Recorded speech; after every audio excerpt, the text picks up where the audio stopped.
तो 48 laws of power के दूसरे भाग में आप सभी का स्वागत है। देखिए, पार्ट 1 तो बस एक नींव थी, फाउंडेशन था। आज हम उस इमारत की सबसे ऊंची मंजिल पर कदम रखने जा रहे हैं, जहां से पावर की साइकोलॉजी और माइंड कंट्रोल का असली खेल दिखाई देता है। तो हाँ, पार्ट 1 के जो बेसिक नियम थे वो तो बस वार्म अप था।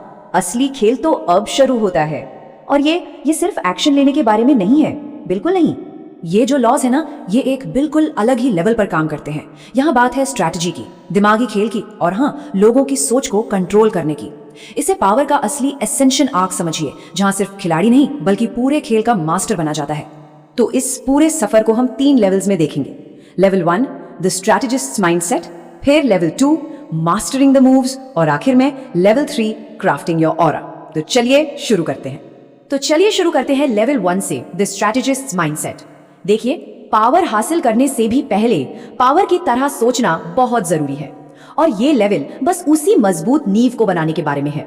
इस लेवल में हम 4 ऐसे फंडामेंटल लॉज को समझेंगे जो बड़ी बड़ी गलतियों से बचाएंगे और आगे के खेल के लिए बिल्कुल तैयार कर देंगे। लॉ 18 एक बहुत बड़े धोखे से पर्दा उठाता है। हमें लगता है ना कि अकेले रहना सेफ है, किले में बंद हो जाओ, कोई कुछ नहीं कर पाएगा, लेकिन ये गलत है। असली ताकत और सुरक्षा तो लोगों से जुड़े रहने में है। जो नेटवर्क होता है ना, वही असली सेफ्टी नेट है। सोचिए, जितना बड़ा नेटवर्क उतनी ज्यादा इंफॉर्मेशन और उतनी ही मजबूत प्रोटेक्शन। ठीक है, तो नेटवर्क तो बना लिया, लेकिन सिर्फ नेटवर्क बनाना काफी नहीं है। अब ये जानना होगा कि उस नेटवर्क में है कौन। यहीं पर आता है लॉ 19, जो सिखाता है कि हर इंसान अलग होता है। अगर सबके साथ एक ही स्ट्रैटेजी अपनाई गई तो समझ लीजिए मुसीबत पक्की है। कोई भी एक्शन लेने से पहले यह जानना जरूरी है कि सामने कौन है। मतलब भेड़िए के साथ भेड़िए की तरह और लोमड़ी के साथ लोमड़ी की तरह पेश आना होगा। ओके, तो अब ये भी पता चल गया कि आसपास कैसे लोग हैं। तो अगला सवाल क्या है? अगला सवाल है कि खुद को इनके बीच पोजीशन कैसे किया जाए। और यही लॉ 20 काम आता है, जो कहता है किसी एक पक्ष से मत जुड़ो। जो आजादी है वही सबसे बड़ी पावर है। सोच कर देखिए, जब कोई न्यूट्रल रहता है तो हर पक्ष उसे अपनी तरफ खींचना चाहता है, और इससे उसकी वैल्यू अपने आप बढ़ जाती है। और अब आते हैं इस लेवल के आखिरी लॉ पर, लॉ 29। देखिए, सिर्फ पहला कदम सोचना तो नौसिखियों का काम है। एक सच्चा स्ट्रैटेजिस्ट वो आखिर तक की प्लानिंग करता है, हर एक्शन के हर पॉसिबल कॉन्सिक्वेंस के बारे में सोचता है। जब अंत दिमाग में एकदम क्लियर होना, सिर्फ तभी रास्ते की मुसीबतों से बचकर आउटकम को कंट्रोल किया जा सकता है। ऑलराइट, तो अब हमारा माइंडसेट तैयार है। तो चलिए अब चलते हैं लेवल 2 पर, मास्टरिंग द मूव्स। यहाँ पर हम डिफेंसिव सोच से आगे बढ़कर एक्टिव और ऑफेंसिव खेल की तरफ बढ़ेंगे। अब बात होगी उन चालों की जो गेम में आगे बढ़ाती हैं। इस लेवल में हम 4 टैक्टिकल लॉज पर बात करेंगे। कैसे विरोधी को कंफ्यूज करना है, कब स्ट्रेटेजिक रिट्रीट लेना है, हिम्मत कैसे दिखानी है, और ऑप्शंस को अपने हाथ में कैसे रखना है। ये हैं पावर के असली चेस मूव्स। लॉ 17 ये एक मास्टर टैक्टिक है। जरा सोचिए, अगर लोगों को पता हो कि अगला कदम क्या होगा तो वो आपको कंट्रोल कर सकते हैं, है ना? इसीलिए अनप्रिडिक्टेबिलिटी ही सबसे बड़ा हथियार है। क्यों? क्योंकि ये विरोधियों को हमेशा गेस करने पर मजबूर करती है, उन्हें थका देती है और उनका बैलेंस बिगाड़ देती है। अब अनप्रिडिक्टेबल होने से भी एक कदम आगे की सोच है लॉ 22 में, और ये कुछ ऐसा सिखाता है जो सुनने में थोड़ा अजीब लगेगा, कि कभी कभी सबसे स्मार्ट मूव होता है हार मान लेना। जी हाँ, देखिए, हर लड़ाई लड़ने से सिर्फ एनर्जी बर्बाद होती है। एक छोटी लड़ाई हार कर अपनी ताकत बचाई जाती है, ताकि बड़ी असली जंग जीती जा सके। ये ईगो को कंट्रोल करने और लॉन्ग टर्म सोचने की कला है।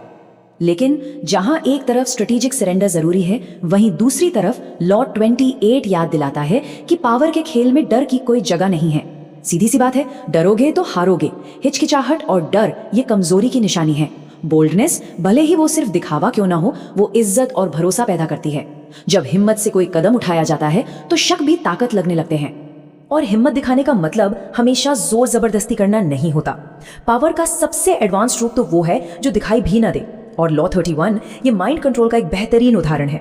इसमें लोगों को लगता है कि वो अपनी मर्जी से चुन रहे हैं, लेकिन असल में वो उन्हीं ऑप्शंस में से चुन रहे हैं जो उन्हें दिए गए हैं। ये चॉइस का एक भ्रम है, जिससे उन्हें उसी रास्ते पर लाया जाता है जहां लाने वाला चाहता है। और इसी के साथ हम पहुंच चुके हैं सबसे एडवांस लेवल पर, लेवल 3 क्राफ्टिंग योर ऑरा। अब बात सिर्फ एक्शंस की नहीं बल्कि परसेप्शन की है। मतलब एक ऐसी छवि बनाने की जो बिना कुछ कहे ही अपना काम कर जाए। इस लेवल के लॉज ये साइकोलॉजिकल डोमिनेंस के बारे में है। यहाँ हम सीखेंगे खुद को रीइन्वेंट कैसे करना है, एक फॉलोइंग कैसे बनानी है, अपनी मेहनत को कैसे छिपाना है, और हाँ, लोगों की फैंटेसीज के साथ कैसे खेलना है। तो इस लेवल की शुरुआत होती है खुद से।